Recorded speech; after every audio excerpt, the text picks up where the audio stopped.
Shalom Aleichem. Paz seja convosco.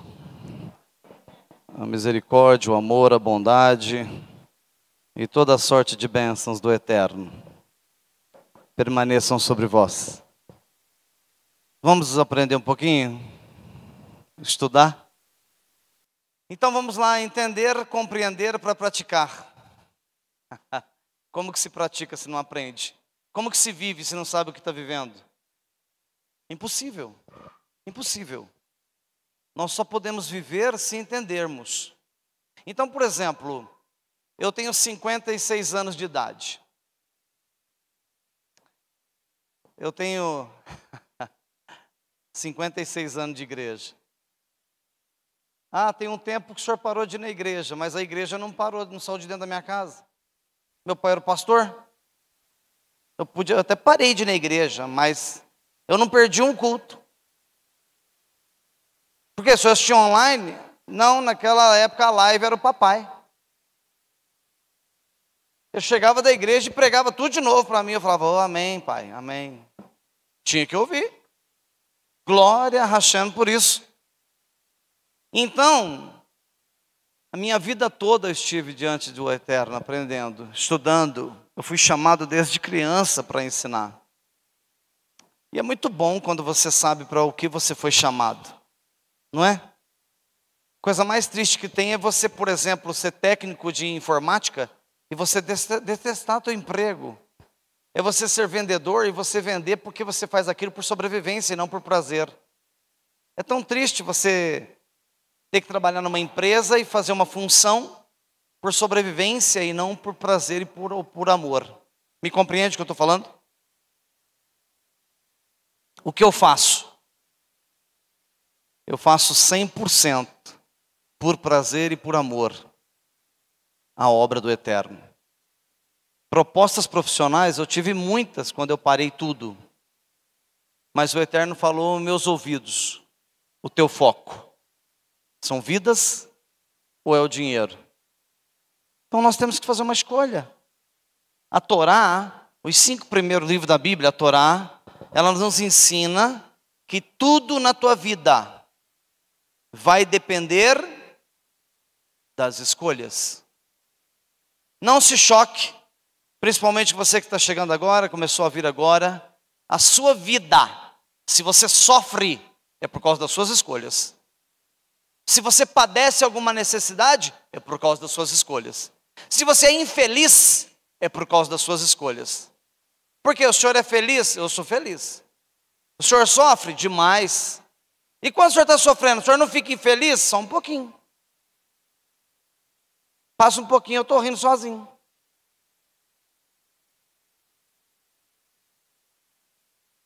Sou feliz. Ainda que tentem tirar minha alegria, mas eu acho que é impossível. Então, a seu dia a dia, aprenda isso. Você congrega numa casa que te ensina a ter qualidade de vida.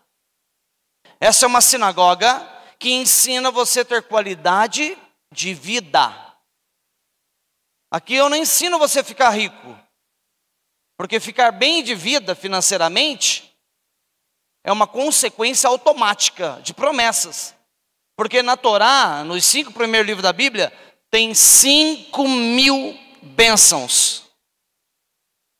E tem um versículo escrito que as bênçãos correrão atrás de ti. Consulta todos os cristãos que você conhece para ver se a bênção está correndo atrás dele. Todos que você perguntar, ele vai falar, não, mas está difícil, hein? Misericórdia. Estou no vale, estou no fundo do poço. Só Deus na causa. Se Deus não mudar alguma coisa, eu não sei onde nós vamos parar. Não. Quando as bênçãos estão correndo atrás de você, você está na velocidade mantendo a tua toada, vamos falar bem aminerado aqui, ó, mantendo o teu ritmo, e as bênçãos estão aqui, ó, correndo atrás de você e te alcançando. Um erosh. Se o senhor está dizendo que nunca viu um cristão assim, contigo acontece assim? Eu já falei uma frase aqui em cima e eu vou repetir. Você jamais vai ouvir eu pregar algo que eu não vivo. Ah, então o senhor é perfeito? Não, eu sou inteligente. O que eu não vivo, eu não prego. É diferente de ser perfeito. Só não sou pancada.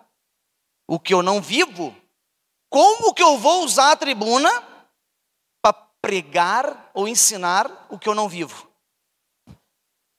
Olha quantas testemunhas eu tenho aqui. Eu tenho uma esposa que sabe quem eu sou de manhã, de tarde, de noite. Minhas filhas me conhecem absolutamente. Meus genros me conhecem. Como que eu vou ensinar algo que eu não vivo?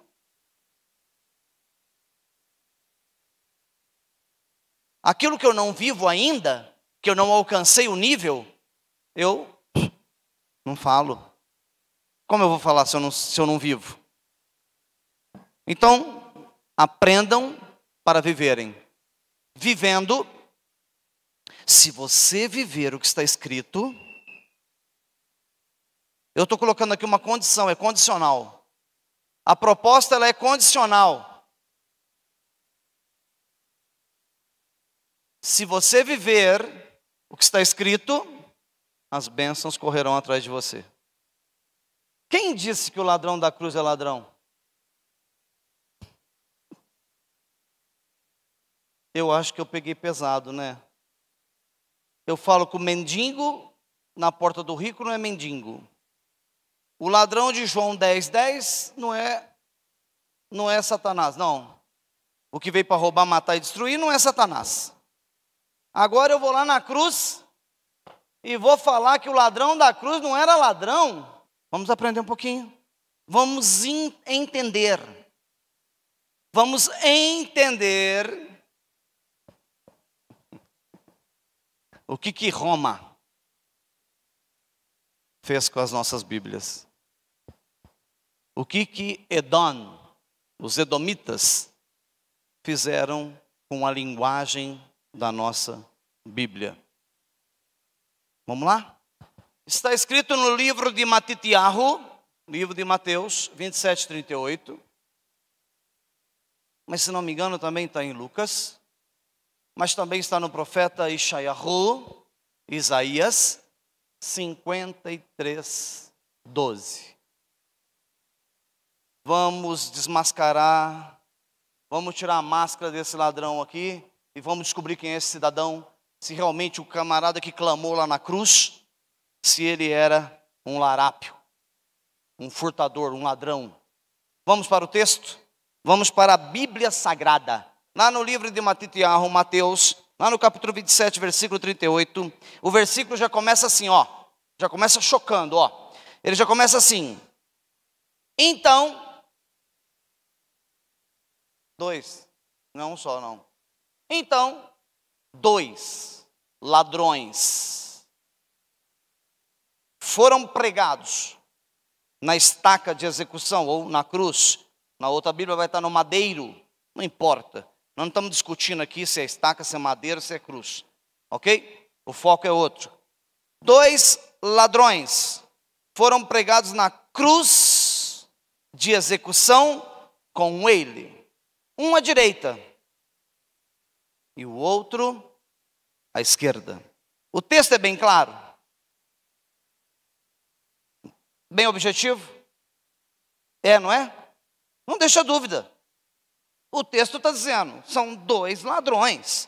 Um pregado à direita e o outro à esquerda. Ok? Mas vamos para um outro texto. Vamos para uma outra parte das Escrituras. Vamos para um outro livro. O judaísmo diz o seguinte: você não pode pregar, ensinar um texto isolado. Você tem que fazer midrashim. O que é midrashim? Midrash é correlação textual. Eu tenho que provar texto com texto, para não cair em heresia. Então vamos provar texto com texto. Vamos para frente, livro de Lucas, lá no capítulo 23, versículo 39 ao 42, está escrito assim, olha o que está escrito aqui, presta atenção. Um dos criminosos que estavam dependurado lançava-lhe insultos. Você não é o Messias, o Mashiach? Salve-se a si mesmo e a nós. Mas o outro repreendeu dizendo, você não teme a Deus? Você está sendo punido da mesma forma que ele. No nosso caso, a punição é justa. Olha, dá a impressão que o cidadão está falando, eu realmente sou um criminoso, sou ladrão. Ele está confirmando ali no texto. No nosso caso, a punição é justa. Ok? Então olha como complica mais ainda a interpretação do texto. Olha lá, a punição é justa. Estamos recebendo o que merecemos por nossos atos.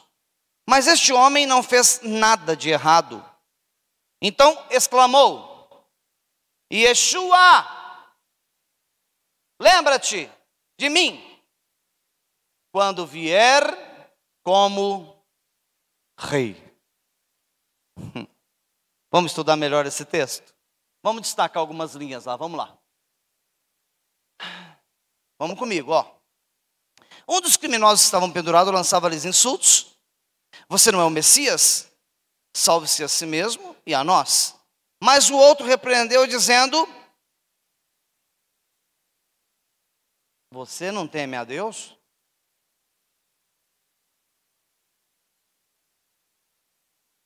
Alguém conhece ladrão que teme a Deus? A linguagem aqui já não é de ladrão. Você não teme a Deus? Como que você está afrontando? Você sabe quem está pendurado aí? Não teme a Deus? Uma afronta dessa que você está fazendo? Aí continua o texto. Você está sendo punido da mesma forma que ele. No nosso caso, a punição é justa. Estamos recebendo o que merecemos por nossos atos. Mas ele está dizendo, o ladrão aqui está dizendo, ou o criminoso aqui está dizendo, quais foram os atos que ele mereceu estar pendurado no madeiro? Não? Ele está dizendo simplesmente, estamos pendurados porque merecemos pelos nossos atos. Mas ele não disse, estamos pendurados porque somos ladrões. Estamos pendurados porque somos assassinos. Estamos pendurados porque somos estelionatários. Ele não disse isso. Ele disse, estamos pendurados pelos nossos atos. Sabe o que eu acho lindo nas escrituras? Que eu começo a aguçar sua mente. Aí você começa a enxergar o texto já numa outra perspectiva. Você já começou a ficar em dúvida aí. Esse negócio já começou a complicar. Agora você já não tem mais certeza se esse ladrão é ladrão. Já não tem mais certeza. Aí, de repente, um fala assim, ó. Olha lá. Mas este homem não fez nada de errado. Então exclamou, Yeshua.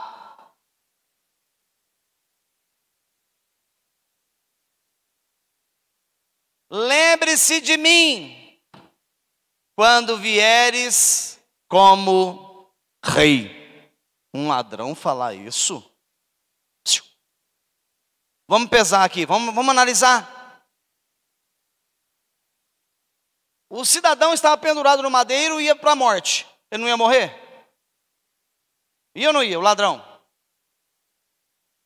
O Mashiach estava pendurado no madeiro.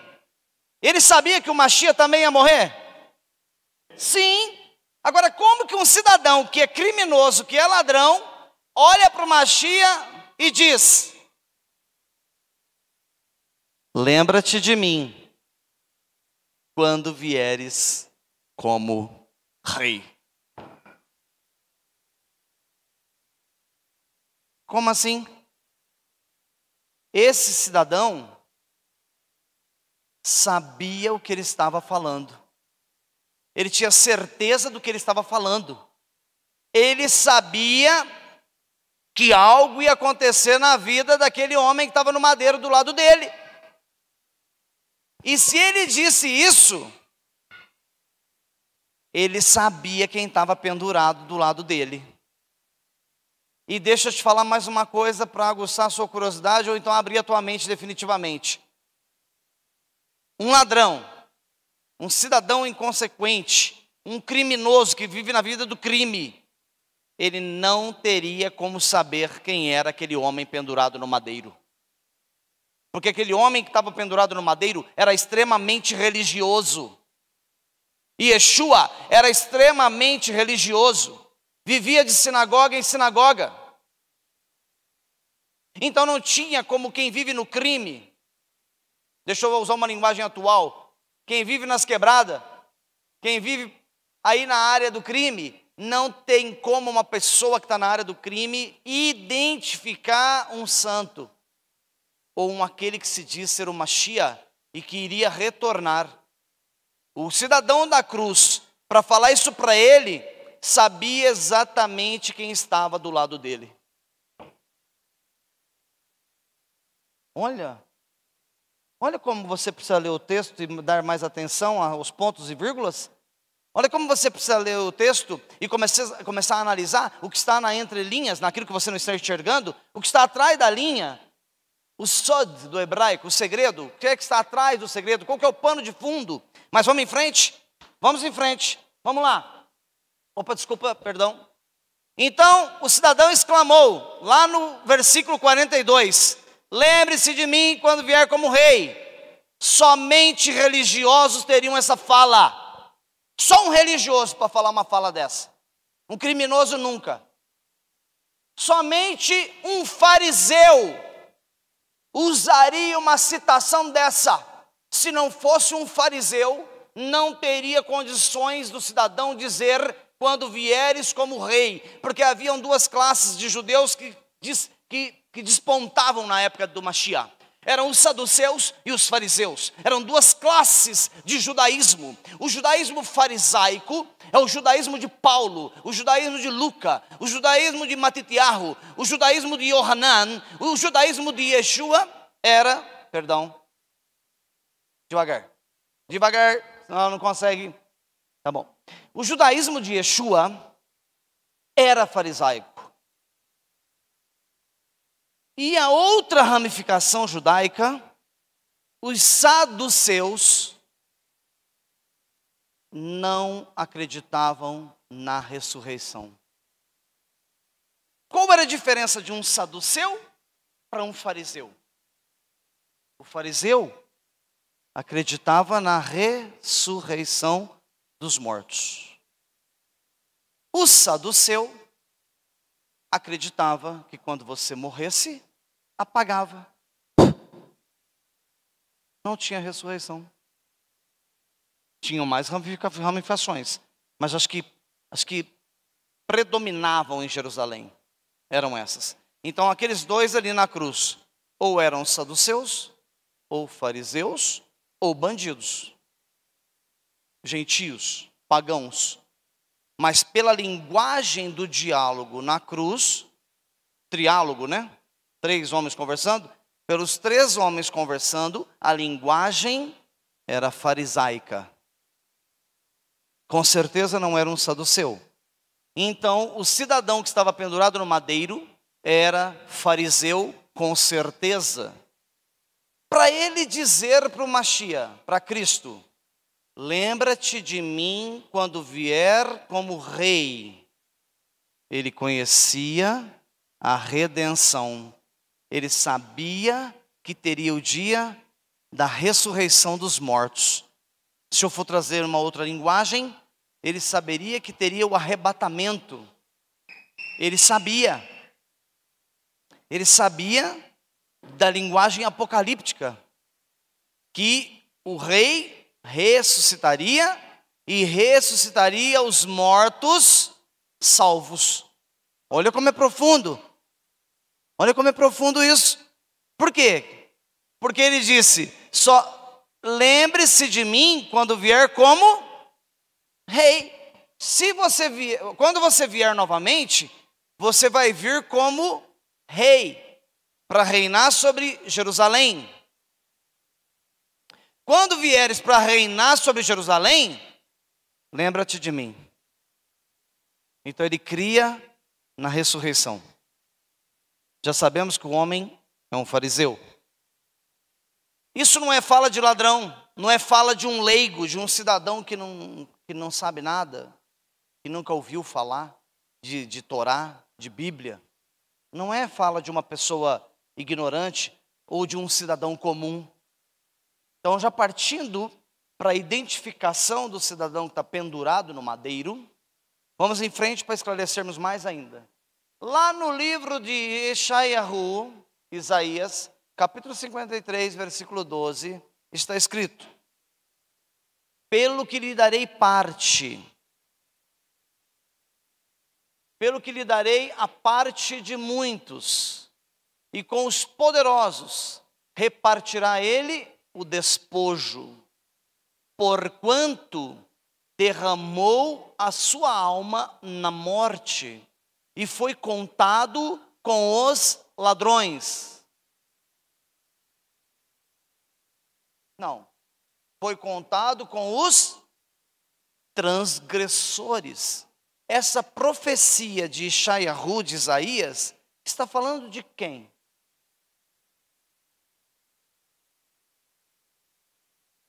Está falando de Yeshua. Ele foi contado entre os transgressores, no meio dos transgressores. Ele foi contado como um deles.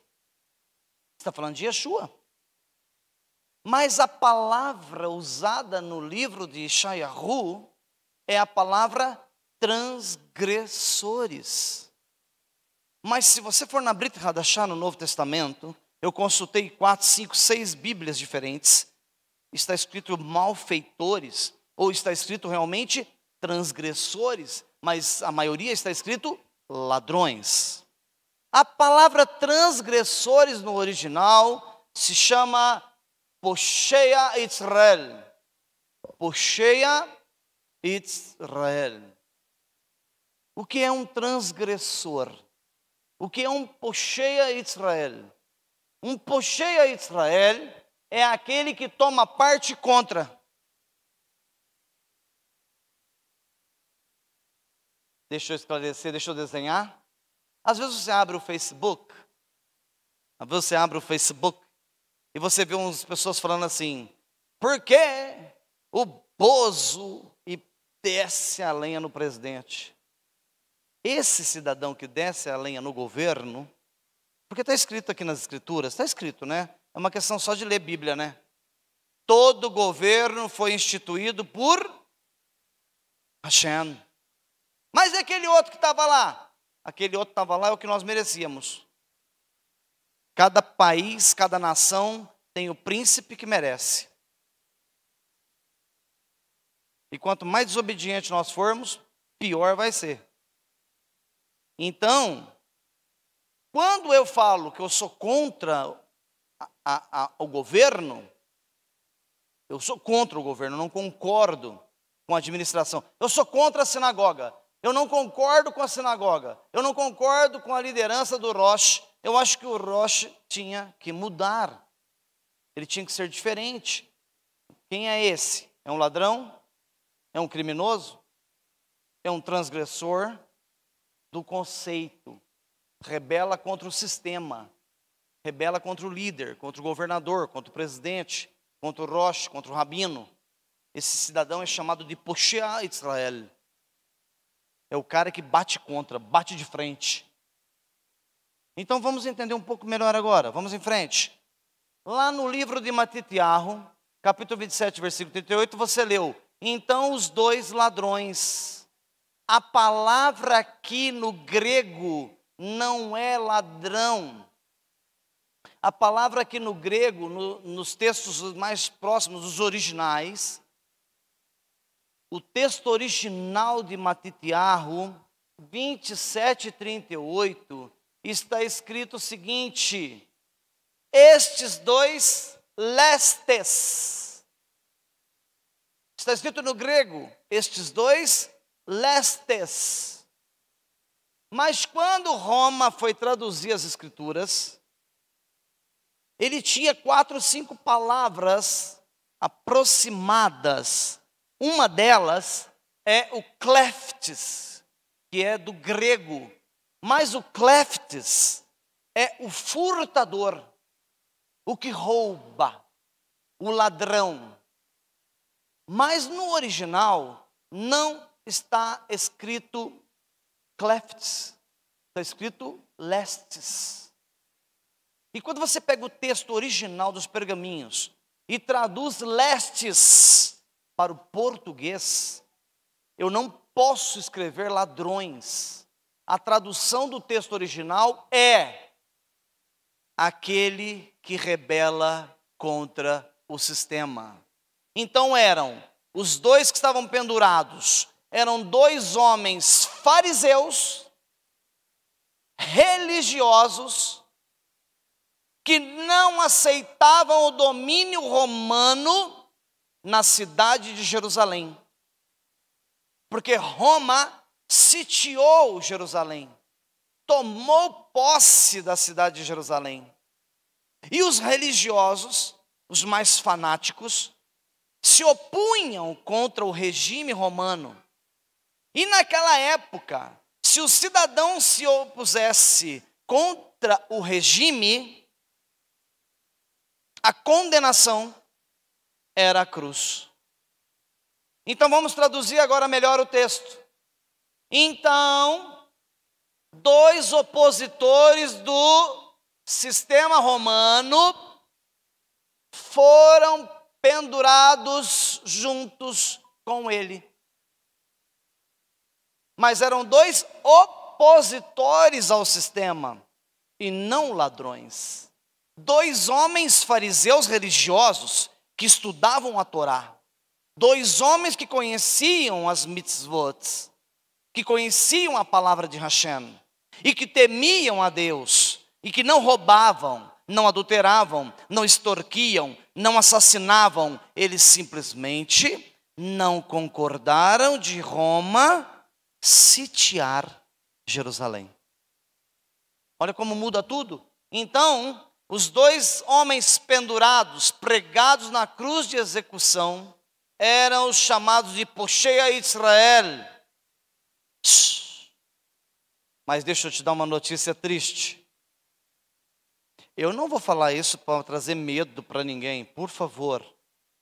Eu só ensino aqui, não ameaço. Eu só ensino. Toda pessoa que frequenta uma sinagoga, 3 meses, 5 meses, 6 meses, 1 ano, 1 ano e meio, 2 anos, que tem uma Torá, que tem um pergaminho da Torá, e depois ele dá as costas e vai embora, dentro do rabinato, os rabinos dizem o seguinte: esse cidadão, ele é considerado em qualquer lugar do mundo como um Poshea Israel. Ele se rebelou contra o sistema da Torá. Ele não se rebelou contra o Rosh Marco Antônio. Ele não se rebelou contra a Beit Shalom.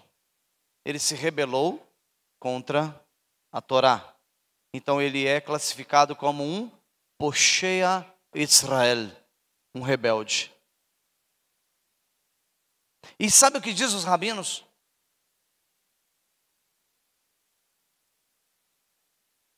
Você quer conhecer um pecado pesado? Quer conhecer um pecado contra o Ruach HaKodesh? É dar as costas para a Torá.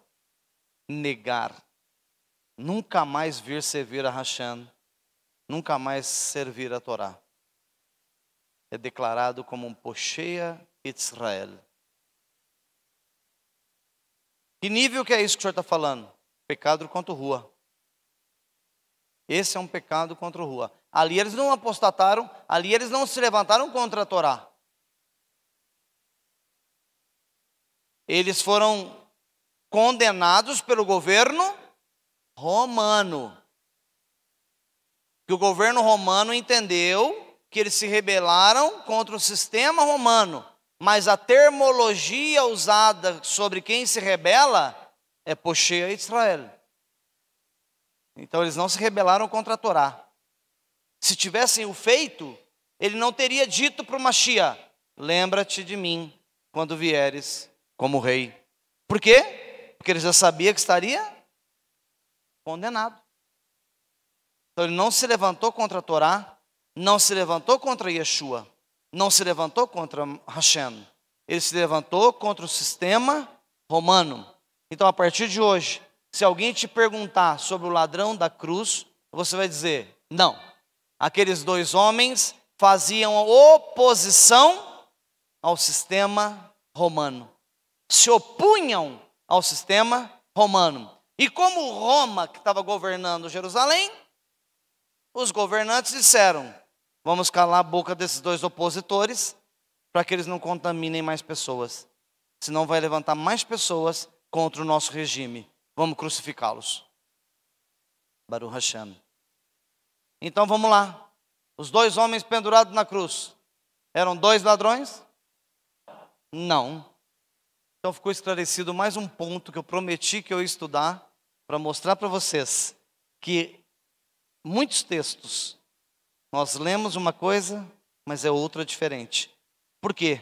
Porque nas traduções, os copistas, não é copeiro, é copista. Copeiro é o que serve copos lá, garçom. Copista é quem faz cópias dos pergaminhos. O copista, ele modificou palavras no intuito de mudar a essência judaica do texto. Porque se fica ladrão, fica por isso mesmo. Que dia que você ia imaginar que era dois judeus pendurados no madeiro? Na verdade, não. Tinha 3 judeus pendurados no madeiro. 3 judeus, 3 Yehudim, pendurados no madeiro. E os 3 pendurados no madeiro eram 3 fariseus. Então você estude, busque, para que você agrade o Eterno, para que você tenha um conceito mais aproximado dele na aprendizagem.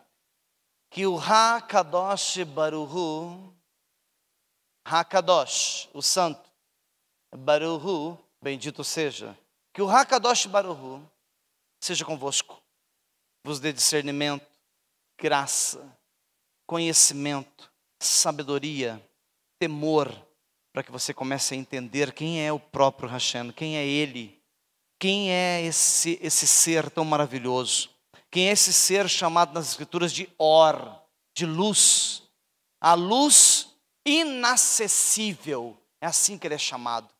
Quem é Ele? Ele é aquele que cuida de você a cada segundo, 24 horas por dia, e que eu declaro nessa noite, segundo a sua benevolência, a sua graça e a sua misericórdia, segundo a posição eclesiástica que Ele me deu, que é por sua misericórdia e não por mim mesmo. Nada tenho, mas Ele tem. Então quero declarar sobre a tua vida: seja abençoado, seja guardado, seja protegido pelo poder da mão do Eterno. Que o Santo, o Todo-Poderoso, guarde você na estrada, você que viaja, guarde você no trabalho onde você trabalha, guarde você que está em casa fazendo o trabalho de casa, mas que o Santo, bendito seja, nunca vos desampare, em o nome de Yeshua HaMashiach. Amém. Yevarecha Adonai veishmerecha, Yaev Adonai panamelecha viunecha, Issa Adonai, Adonai panavelecha, veasem lecha, Shalom.